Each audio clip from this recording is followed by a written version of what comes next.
अस्सलाम वालेकुम नाजरीन, मैं हूं आतिफ भट्ट और आप देख रहे हैं पीटीआई इनसाइडर। नाजरीन, तहरीक इंसाफ की खबर भी शेयर करेंगे और उससे पहले आज भारत की जानब से जो बुज़दिलाना कार्रवाई की गई है रात गए, और उसका जो जवाब दिया है पाकिस्तानी अफवाज की जानब से, जिस पर पाकिस्तान भर में पाक फौज को ना सिर्फ सल्यूट पेश किया जा रहा है, खराज तहसीन पेश किया जा रहा है कि जिस तरह उन्होंने जो हमारा दुश्मन मुल्क है उसका मुंह तोड़ कर रख दिया है, उसके तैयारे तबाह करके रख दिए हैं।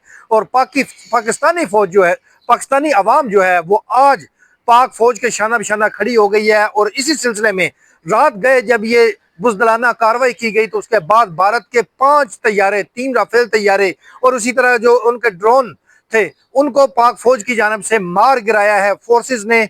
और जो पाकिस्तानी हदूद के अंदर रहते हुए ऐसी कार्रवाइयां की हैं कि भारतीय फौज की जो चौकियां थी वो भी तबाह कर दी, उनका जो ब्रिगेड हेडक्वार्टर था उसको भी तबाह कर दिया। और हिंदुस्तानी जो फौज है वो इतनी जुर्रत नहीं कर सकी कि पाकिस्तान की बाउंड्री क्रॉस कर पाए। ताहम 24 हमले जो हैं वो 6 मकामात पर इंडिया की जानब से किए गए हैं, जो प्लान करके उन्होंने किया। और 13 दिनों से वो प्लान कर रहे थे कि कब पाकिस्तान पर हमला करना है, लेकिन पाकिस्तानी फोर्सेस की जानब से विद इन सेकेंड्स उनको ऐसा जवाब दिया है कि भारत को मुंह की खानी पड़ गई।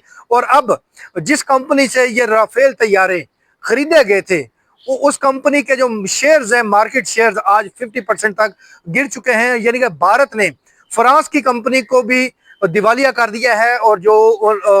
और यही वजह है कि भारत के पास इतने जदीद तैयारे थे, लेकिन पाकिस्तान के पास जो रिसोर्सेज हैं, जो बहादुर जवान हैं और जो टैलेंटेड लोग हैं, जो हमारे हमारे पाक फौज के जवान हैं, उनकी जानब से शीशा पलाई दीवार ऐसे बने हैं कि भारत के जो जहाज हैं या भारत जो है वो रेत की एक दीवार साबित हुआ और उनके परखचे उड़ाकर रख दिए हैं पाकिस्तानी फोर्सेस की जानब से।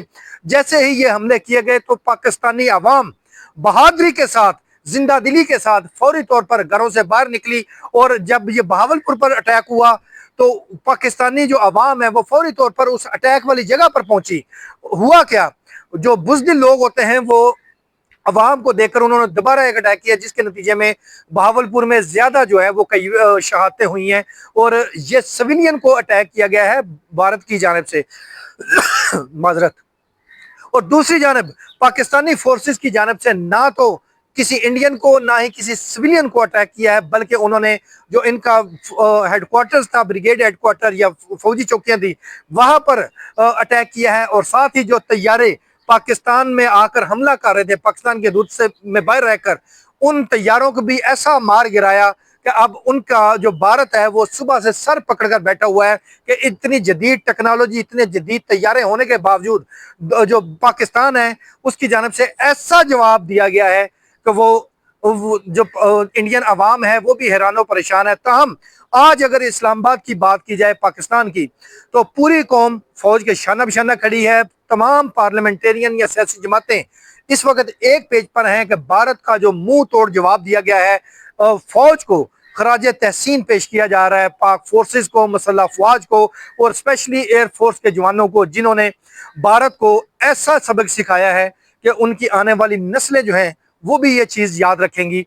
और आज पार्लियामेंट के इजलास में अपोजिशन जो है वो हुकूमत के साथ एक पेज पर है। इंडिया की जो जारहियत हुई है, जो हमला हुआ है, और यक जुबान एक मैसेज दिया जा रहा है इंडिया को भी और आलमी बरादरी जो है उसको भी, कि भारत ने जो बुज़दिलाना कार्रवाई की है, जो जंगी माहौल खित्ते में पैदा करने का कोशिश की है, इसके ऊपर आलमी बरादरी जागे। वगरना पाकिस्तान ने अगर हल्का सा जवाब दिया तो इंडिया की ईंट से ईंट बज जाएगी। और आज जो कौमी सलामती का भी फौरी तौर पर सुबह 10 बजे इजलास बुलाया गया, उसमें भी पाक मसल्ह अफवाज के सरबराहान को जो है वो शाबाश दी गई, खराज तहसीन पेश किया गया। शोहदा के लिए जो है वो फातह खानी भी की गई। वज़ीर आज़म, आर्मी चीफ और सदर जो हैं उन्होंने शोहदा के जो नमाज जनाजा हैं उनमें भी शिरकत की है। और आज जो पाकिस्तान के अंदर चप्पा चप्पा, गली गली में पाक फौज से इजहार यकजहती के लिए रैलियां भी निकाली गई हैं और इंडिया मुर्दाबाद के नारे भी लगाए जा रहे हैं। और ऐसे में पार्लियामेंट के इजलास में भी जो है वो यक जुबान होकर पार्लियामेंटेरियन की जानब से जवाब दिया गया है इंडिया को भी।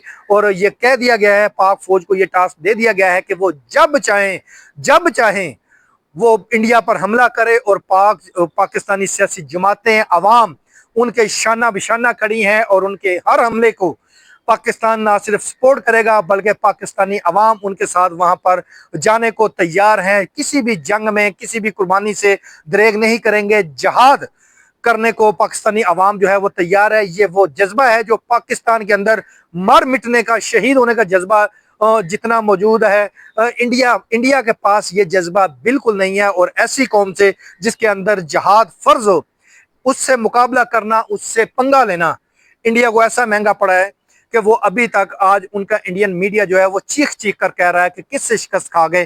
حملہ بھی خود کیا پاکستان نے صرف جوابی کارروائی میں روکا ہے.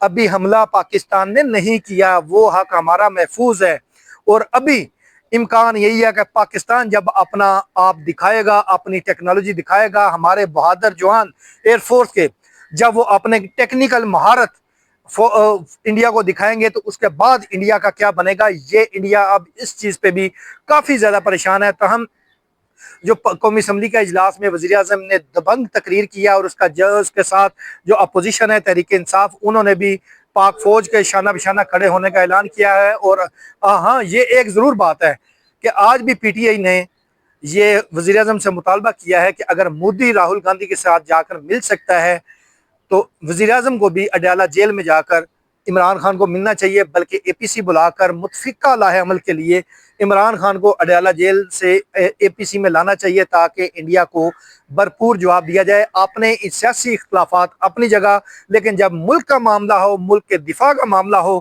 تو پھر کوئی کسی قسم کی کوئی سیاست نہیں ہوگی اور نہ ہی کوئی مخالفت ہے. مخالفت برائے مخالفت سیاسی طور پر ہے. پاکستان کے لیے سب ایک ہیں. یہ تحریک انصاف نے بھی آج جواب دیا ہے. اور آخر میں ہم بات کر لیتے ہیں کہ آج سپریم کورٹ میں فوجی عدالتوں سے متعلق جو انٹرا کورٹ اپیلیں تھیں حکومت نے دائر کی تھی شہداء فاؤنڈیشن نے دائر کی تھی وزارت دفاع نے دائر کی تھی اس کو سپریم کورٹ کی جانب سے انٹرا کورٹ اپیلیں منظور کر لی گئی ہیں. فوجی عدالتوں میں اب سویلین کا ٹرائل ہو سکے گا. جو 9 مئی کے ملزمان ہیں ان کا ٹرائل اب فوجی عدالتوں میں ہو سکے گا. اس سے پہلے جو سپریم کورٹ کا جو فیصلہ تھا کہ ٹرائل نہیں ہو سکتا اس کو آج کالعدم قرار دے دیا گیا ہے. آرمی ایکٹ میں 1 ماہ کے اندر اندر ترمیم کرنے کا حکم بھی دیا گیا ہے سپریم کورٹ کی جانب سے. آج جو فیصلہ آیا ہے وہ 5-2 کی اکثریت سے فیصلہ جو ہے وہ آج سنایا گیا ہے. جسٹس نعیم اختر افغان اور جسٹس جمال مندوخیل کی جانب سے اس فیصلے کی مخالفت کی گئی. تاہم اب فوجی عدالتوں میں ٹرائل ہو سکے گا.